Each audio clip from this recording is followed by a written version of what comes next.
resentment is there's a bunch of people out there that have these lives that are deeply unsatisfying, because I think somehow or another, through momentum and just through things falling into place the way they are, and people trying to fit their lives around the way these pieces have fallen into place, there are so many people that are working all day long doing something that is deeply unsatisfying and almost painful to them. Yes. If you make furniture for a living, and you feel a great satisfaction out of that, and you sell that furniture, look, man, making furniture feels good. If you can do that, you could cut those corners perfectly and sand everything down nice and stain it, and then it's done, and you get the satisfaction, and you sell it to someone, and that pays your bills.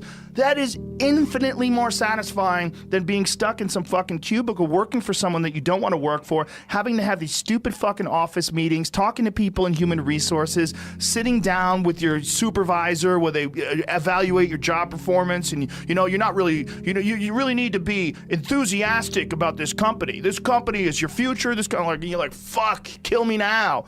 There's a lot of people out there that would way rather do something else, and I hope they understand that they can. Everybody's got these stupid barriers they put in their own head. You got to resist those goddamn things, because they don't do you any good, and they certainly define the potential for your future in a negative way that's not self-serving, and it's not even real. You put this artificial ceiling on the potential for what you're doing. If you hit a wall, okay, that just means you need to regroup and rethink. It doesn't mean that wall's there, especially when it comes to something like social media or like a podcast, something where you like it less, fix that. Figure out a way to do it. You can do that. And this idea that there's no way to get past the starting block today is just ludicrous. It's crazy. And it's just this poor thinking. And people that are trapped in bad situations, one of the problems is you feel like this is your future. You feel like you're fucked and you can't get out of that. There's no hope. There's no light at the end of the tunnel. There's no rainbow. And if you feel like that, that alone can be incredibly defining and limiting. But if you look at yourself objectively and say, okay, I kind of am fucked here. I'm in credit card debt. I'm working in a shitty job. I don't like what I'm doing, but I have some ideas. I need to feed those fucking ideas. I need to feed them and water them, and I need to set aside a certain amount of time every day to just try to make those things happen. You can do that. Wondering why other people's success, or wondering why other people are successful, is the refuge of losers. Wondering why other people are successful. Like, who gives a fuck? You can say you think it sucks, but to spend time wondering why someone is successful and hating on someone who's successful, it doesn't do any good. It's like, what is that old expression that jealousy is, it's a poison that does the opposite of its intended, is that your mind, you have a certain amount of bandwidth. This is why I don't read Instagram comments or Twitter comments or YouTube comments. Like, I don't have any time. If I read them, it's an accident. But to seek them out, like, you have bandwidth. I don't spend time wondering why I hate things or hating on someone or being jealous. You have, let's call it units. You have 100 units of bandwidth in your mind. So that means there's 100 units that you can spend on things you care about, or you could let your mind be occupied by some stupid fucking Twitter feud that you're in with some idiot that you don't even know, and you could spend 30% of your Twitter bandwidth or your mind bandwidth on this, and then you only have 70% for the things you love. And then maybe you're involved in some fucking relationship with someone who's an idiot, and you're arguing back and forth with them. Well, there's another 30% that's gone. Now you have 40% left. You have 40% for the things you love instead of 100%. But if you only concentrate on the things you care about that mean something to you, and I think that there's a lot of people out there that think somehow or another you're going to get to some place where you're living in silk sheets and you're getting your toes done while someone's dropping grapes into your mouth. I don't want that. I've never wanted that. That guy's not going to be happy. He's going to be bored. An hour into the grapes, you're going to get those fucking grapes away from me. Stop painting my toes. What am I doing in this bed? I got to do something. I'm not stimulated. The human organism, the animal that we are, needs constant stimulation because it evolved trying to find food and escape enemies. and find shelter, escape nature, escape the elements, try to survive. And this is the great joy that you have in taking care of your children, that you can protect your children from the elements and the enemies and feed them. And it's also the great sadness that you see in losers. When I see a loser, I see some guy who's 43 years old, lives in his parents' basement, and he fucking hates the world. I'm like, that was a baby. Man, this is a baby that somebody just gave shitty nutrients to, whether it's nutrients in the forms of food or in the form of thoughts and ideas and examples, and this kid developed these horrible self-defeating patterns of behavior that have led them to this point where they're this middle-aged person with no future and no idea of how to get out of this rut, and probably never will escape it, and might just wind up sucking on a gun. You know, I mean, this is the world that we live in today. And I think part of that world is because we have been fed this line of horseshit that you're supposed to seek comfort. And I don't think you are. I think you're supposed to seek lessons, and you're supposed to seek difficult tasks and accomplishments. And through those things, and through doing things that are hard to do, even if it's just a fucking 90-minute hot yoga class. I do a 90-minute yoga class, man. Those last 20 minutes, I do not want to be there, man. And I definitely don't want to give 100%. And I can cheat. I can kind of half-ass it. I can. But if I don't, and I get through it, when that time is up and the lady says namaste and everybody gets up, I'm like, fuck, man, I made it. You know, I lost 15 pounds. My fucking yoga mat is drenched to the point where I could literally wring it out and fill a jug up with water. But through that struggle, I will now have a better day, and I better fucking do it again tomorrow or do something else, because if I just think, well, tomorrow I'm just going to coast and eat Twinkies and watch TV. Oh, hello, sadness, my old friend. Hello, depression. Because when you're not doing anything, you feel like shit. And that's just a part of being a human being. And we can pretend that we're something other than what we really are. And we can pretend, nah, me, man, I'm just cool, just chilling, doing nothing. Bullshit. You're a fucking human. You're a human being. You evolved from the fucking hundreds of thousands of years of hunters and gatherers and people that were struggling.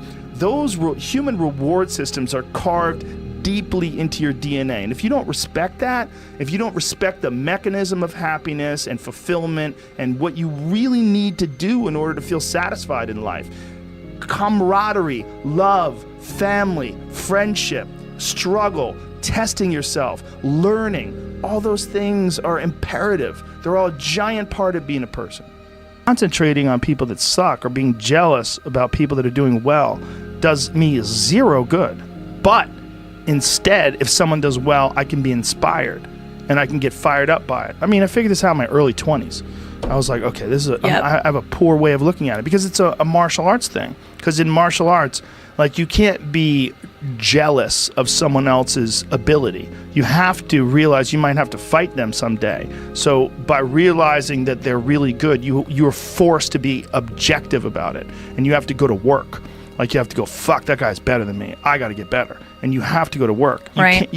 There's no positive benefit in underestimating someone. Underestimating someone will get you fucking killed. Like, literally. You're gonna get. But this is something I've cultivated for a long time and avoided things that make me unhappy and figured out what those things are and been very rigid about eliminating them from my life. And one of the big ones is eliminating interactions with people that are negative. That is gigantic. And because I've realized that I'm not really as independent as I used to like to think I was. I used to like to think that my thought process was independent and that I don't give a fuck what anybody thinks. That's nonsense. People say that because they absolutely care what people think and it bothers them. So they say, I don't give a fuck. But that I don't give a fuck stuff is almost entirely nonsense. You do care. And you care in both ways. You care if people are critical of you, care if people are positive of you, but you also care if people are living positive lives and they're motivating you. That's a big one. People are fuel, and other people, it's one of the reasons why I like talking to people, one of the reasons why I like to do podcasts, because I get a lot out of, like just talking to you about your time in the monastery or your push to get to that 100 miles. Like, you get energy out of people like that, and you think about this energy and you think about this inspiration when you're doing other things.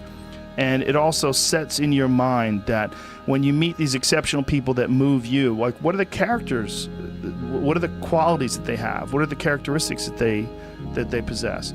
And those things become significant and important to you. Whereas if you live around a bunch of people that are complaining and bitching about everything, and they see the negative in everything, and they're always whining, those people are the opposite of that. They're the opposite of inspiration, and they're mud. You're just like, "Bleh." It's like you're up to your ankles in mud. You try to trudge through life. It's difficult. You're not light. It's not pushing you. There's not a wind at your back. The wind's in your face, and it's rough, and over time, I've learned that these people, you're not going to fix them. I used to want to fix them when I was young. I used to want to go, hey man, I see what you're doing. Like, dude, don't do that anymore. Listen, just do this and stop doing that and start doing this. And if you just work towards this, you could be successful. And then a week later, the guy's doing the same shit. You're like, okay, right. I'm wasting a significant amount of my energy on someone who doesn't want to waste any of their energy on themselves. And so managing the community and the tribe that you're in, making sure that you're a good member of that tribe, that you're doing your part, and there's a lot of cynicism in these days about inspiration and about motivation, because there's a lot of fake shit. You can go on Instagram and you see a million of these inspirational quote pages, and they're run by people that are probably depressed. You see a lot of people that are, talking about how to get ahead in life, but they're not really doing anything themselves. So there's a lot of cynicism involved in that. But there's also sincerity in it, and you can get, if you just look at it with a pure heart and a pure mind, you can get a lot of energy out of that. And when you're around happy, inspirational people that are successful, it makes you feel better and you get inspired. And if you act on that inspiration, your life will be more fulfilled. And it's not just inspirational in terms of financial success, but in terms of doing difficult things, whether it's running 100 miles, it doesn't pay you a goddamn thing other than the wealth of the knowledge that you can push yourself to such an extreme.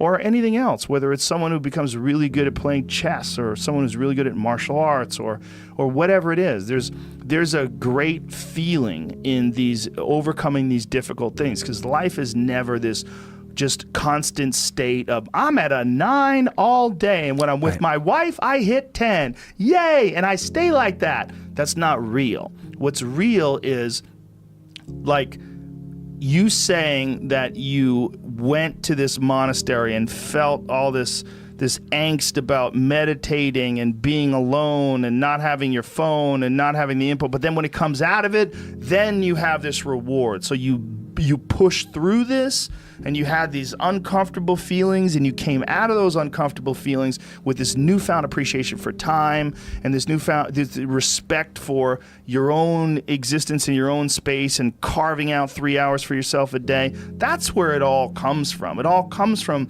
life lessons, and the lessons are learned through struggle.